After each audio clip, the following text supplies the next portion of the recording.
आज बनवणार होते गाजराचा हलवा. तर गाजराचा हलवा बनवण्याचा आनंद इतका होता ना, की स्टँड लावायचं जीवावर आलं होतं माझं. म्हणून मी हातात कॅमेरा घेऊन असं करत होते व्हिडिओ. जरा स्टेबल नाही आहे, तर ते मॅनेज करा.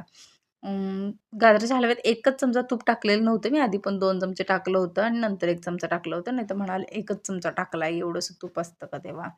आणि खवा काय माझ्याकडे नव्हता. त्यामुळे मी आहे त्या गोष्टींमध्ये बनवायचं ठरवलं होतं. तर मग खव्याच्या ऐवजी काय घालायचं, जरासं क्रीमीनेस वगैरे आला पाहिजे म्हणून मी शाई घालते. बऱ्याच वेळा करते मी. खवा काही कंपल्सरी नेहमी टाकते असं नाही, ऑप्शनल असतं.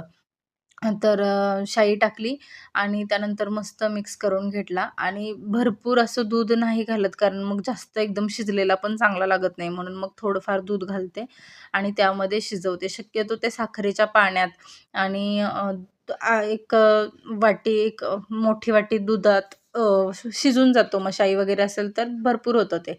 आणि मग त्यात जरासं ड्रायफ्रूट वगैरे टाकले. जरासं श्रीमंत वाटलं पाहिजे ना आपल्याला पण खाताना म्हणून टाकले आणि त्यानंतर मस्त शिजवून घेतला.